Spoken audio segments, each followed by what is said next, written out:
Assalamualaikum warahmatullahi wabarakatuh. Teman-teman semuanya yang menyaksikan video ini, kita akan membahas tentang pertanyaan yang sering diajukan oleh para pencari beasiswa pemerintah Turki. Khusus video ini akan membahas tentang salary, tentang gaji, tentang uang beasiswa yang didapat oleh penerima beasiswa Turki. Teman-teman yang belum mengetahui berapa jumlah beasiswa ya, besaran ke manfaat benefit keuangan ya pemerintah Turki, nanti teman-teman lihat di link deskripsi di bawah ini. Saya sudah jelaskan secara lengkap tentang seluk-beluk ya, tentang fasilitas, tentang keutamaan, tentang manfaat beasiswa pemerintah Turki. Anda bisa pelajari dengan lengkap seperti itu. Sebagai gambaran, untuk mahasiswa S1 akan mendapatkan 800 TL ya. Kalau di sini tele dibilang 800 lira, untuk S2 dapat 1100 lira dan untuk S3 dapat 1600 lira seperti itu. Nah, dan juga nanti ada tambahan insentif ya bagi S2 dan S3 bagi pasca sarjana, boleh memilih antara tinggal di asrama atau opsi keluar asrama, nanti diberikan biaya insentif tambahan 550 lira. Itu nanti teman-teman bisa lihat nanti di video yang di deskripsi ini ya. Teman-teman semuanya, di sini yang sering diajukan adalah kapan uang beasiswa diberikan pertama kali oleh panitia beasiswa. Sepanjang pengetahuan dan pengalaman saya, dan juga kita sharing dengan teman-teman penerima beasiswa yang lain, itu uang beasiswa pertama kali masuk itu pada saat bulan kedua. Jadi teman-teman, misalkan saya berangkat September akhir 2018, maka bulan Oktobernya itu uang belum masuk. Nanti masuknya itu pada bulan November. Karena nanti kalau teman-teman datang ke Turki, harus buat rekening bank dulu. Itu gimana buat rekening banknya? Nanti di aplikasi teman-teman itu ada surat bank. Ada surat bank. Ada surat buat rekening bank. Jadi nanti teman-teman sampai di Turki nanti bisa buat bank, buat rekening bank. Karena itu nanti harus diaktifkan baru uang itu bisa masuk. Kalau nggak diaktifkan, uang nggak akan masuk. Makanya teman-teman nanti sampai di Turki, untuk pertama kali udah daftar kampus, udah daftar kursus bahasa, ke bank. Daftar ke bank, bawa paspor, bawa surat dari YTB pembukaan rekening bank. Nanti dibuka, nggak lama kemudian bulan depan uang masuk seperti itu. Sesuai besaran masing-masing jenjang yang teman-teman dapatkan seperti itu ya teman-teman ya. Nah, maka dari itu untuk pertama kali, untuk bulan pertama, teman-teman harus bawa save uang dana. Berapa misalkan? Kalau menurut saya nggak harus banyak-banyak ya. Karena memang kan secara tidak langsung asrama sudah lengkap fasilitas. Kalau makan yang terjamin ya gitu ya. Hanya Anda memikirkan makan siang saja seperti itu. Menurut saya ya siap dana sekitar 1 juta atau sampai 3 juta. Itu udah bisa bulan pertama itu kira-kira untuk hidup ya, untuk bisa bertahan untuk 1 bulan pertama. Asalkan Anda tidak royal. Kalau sampai Turki langsung jalan-jalan, belanja ini belanja itu, saya kira di atas 5 juta pun uang teman-teman gak akan cukup kalau jalan-jalan terus. Tapi untuk bulan pertama Anda kenali dulu situasi seperti apa di Turki ini, lingkungannya seperti apa, iklimnya seperti apa, gimana pengaturan dana. Yang penting kita sebagai mahasiswa yang kuliah ke luar negeri harus pintar-pintar, cermat dalam mengatur finansial. Kalau enggak, wah gawat. Karena memang beasiswa pemerintah Turki ini berbeda. Jika Anda berpikir, misalkan ya teman-teman yang menyaksikan video ini, bandingkan dengan beasiswa yang diberikan oleh negara-negara lain ya. Saya tidak sebutkan negara-negara apa itu. Tentu beasiswa pemerintah Turki ini di bawahnya. Jangankan untuk ya menabung ya, harus pintar-pintar menabung, mungkin itu harus ekstra ketat teman-teman. baru bisa menabung, karena memang pas gitu. Nah, makanya teman-teman untuk bulan pertama perlu nabung lah gitu, nabung. Kalau teman-teman yang apply beasiswa sekarang ini, nanti pada saat udah lulus administrasi, maka Anda harus sudah bersiap untuk menabung.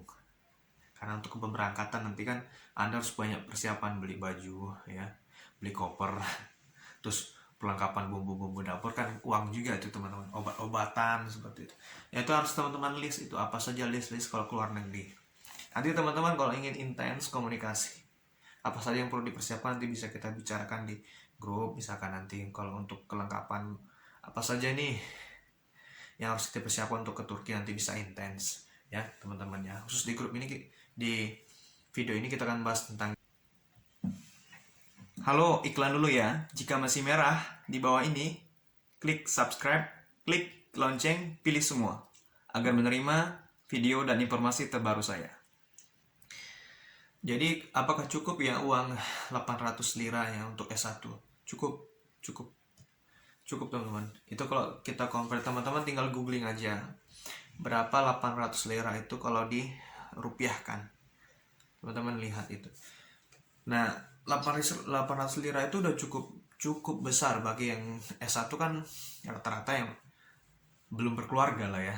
Kalau ada yang berkeluarga yang S1 ya, itu terkecuali ya, ini lain ya, karena memang batasan S1 kan maksimal 21 tahun. Jarang yang orang Indonesia menikah 21 tahun ke bawah keluar negeri, itu jarang. Yang beasiswa ya jarang, tapi kalau yang mandiri ada, yang mahasiswa S1 yang menikah itu ada teman saya ada. Tapi kalau beasiswa saya belum pernah dengar seperti itu. Makanya kalau yang keluarga tentu harus ekstra keras berpikirnya. Tapi kalau S1 800 lira cukup. S2 gimana? Nah itu tadi teman-teman harus berhitung, apakah mau tinggal di asrama atau mendapatkan uang 510 lira. Nanti bisa patungan, maksudnya ngontrak bareng-bareng dengan sesama teman-teman Indonesia. Misalkan harga kontrakannya per bulan 1000 lira, 4 orang ya tinggal 250 lira, 250 lira. Artinya bisa saving dana, dan nanti makan bisa patungan, bisa bergiliran beli lauknya sebagainya. Terkadang mahasiswa Indonesia seperti itu, kawan-kawan saya yang dapat beasiswa S2 mereka seperti itu semuanya, satu rumah gitu. Kalau S3 bagaimana? Cukup nggak? 1600 plus ya 550 lira, khusus yang sudah berkeluarga. Kan nggak mungkin kita tinggal di asrama tuh, nggak mungkin. Cukup nggak? Cukup. Kayak yang di Istanbul, ngepas. Maka saya harus buat usaha. Usahanya apa? Jualan madu, jualan batik nih. Saya pakai batik nih teman-teman ya. Nah, jualan madu, ya. Saya dosen, kuliah S3 sempatkan jualan sebagainya ya. Tapi mau gimana, harus berlatih ya teman-teman ya, memenuhi finansial kita.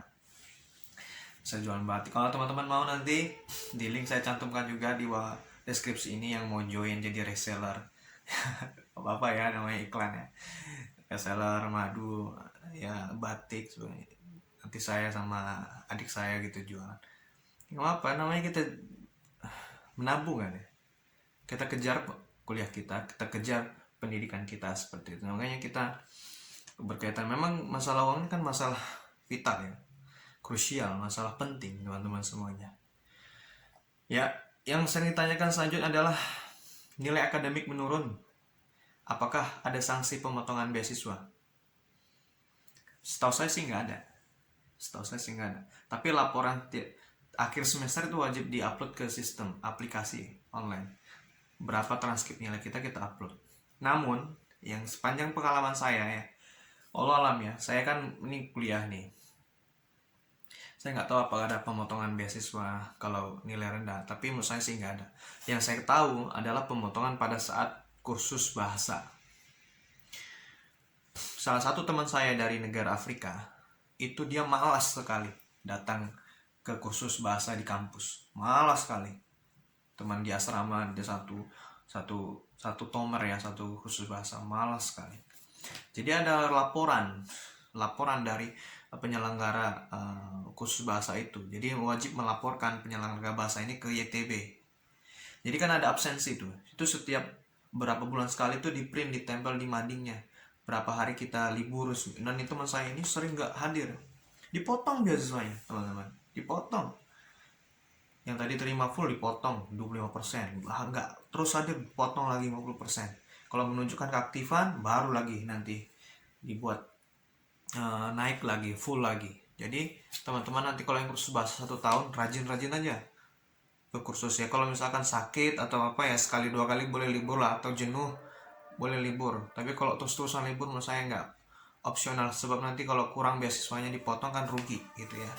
Makanya teman-teman semuanya, kursus bahasa itu datang aja ke kampus atau kursus online, kursus bahasa Turkinya gitu ya teman-teman ya. Selanjutnya pertanyaan yang ditanyakan, apakah ada laporan penggunaan dana? Nggak ada teman-teman ya, nggak ada. Jadi uang itu masuk, mau anda mau belanja ke mall, mau pakai makan durum ya, beli beli ini apa, beli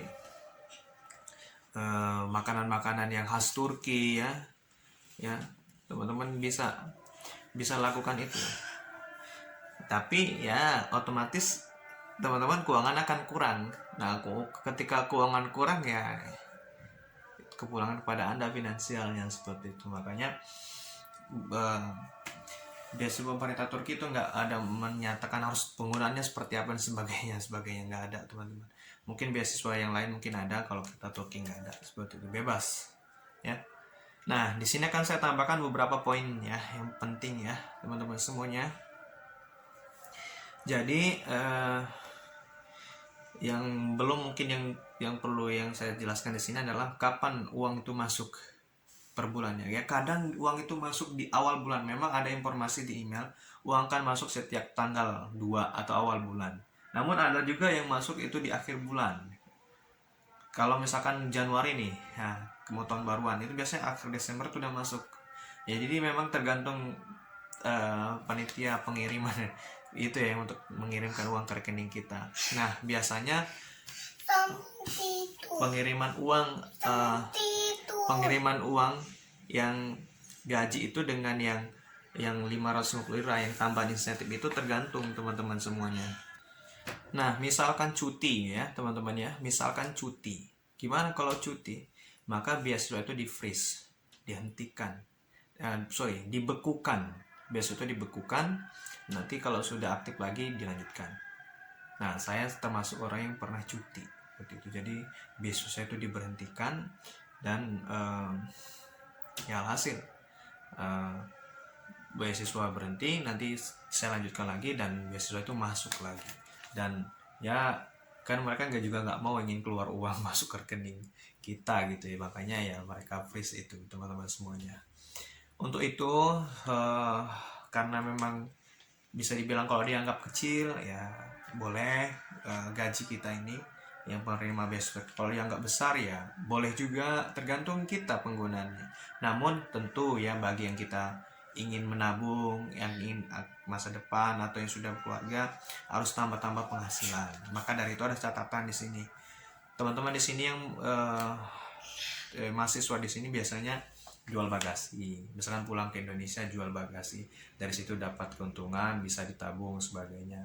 Atau jualan-jualan yang apa yang nggak ada di Indonesia, ada di Turki, itu dijual dari sini ke Turki, dari Turki ke Indonesia. Saffron, misalkan kerudung ya, atau sutra ya, terus mukena ya, dan banyaklah hal-hal yang perlu bisa dijual, didagangkan gitu ya. Makanan yang kering ya, yang nggak basi seperti itu. Atau yang bisnisnya di Indonesia seperti saya tadi, jualan batik, jualan madu, artinya itu bisa sebagai tabungan kita untuk saving dana untuk jaga-jaga misalkan di Turki ini seperti apa. Nah teman-teman semuanya, inilah pembahasan tentang gaji ya. Mudah-mudahan teman-teman yang mendengarkan video ini bisa mendapatkan manfaat lah ya. Jadi informasi seperti tambahan, intinya kita harus pandai-pandai mengelola keuangan kita, pemasukan kita, pengeluaran kita. Jangan sampai lebih besar pengeluaran daripada pemasukan. Harus bisa balance, kalau perlu pengeluaran kita itu kita tekan. Dan makanya teman-teman di sini berlatih masalah manajemen keuangan itu penting.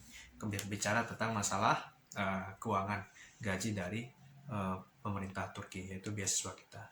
Baik, demikian teman-teman semuanya ya, pembahasan tentang salary, tentang gaji, tentang keuangan dari YTB. Mudah-mudahan ini memberikan manfaat, pengalaman, dan pengetahuan buat teman-teman semuanya menyaksikan video ini. Terima kasih, banyak maaf. Assalamualaikum warahmatullahi wabarakatuh.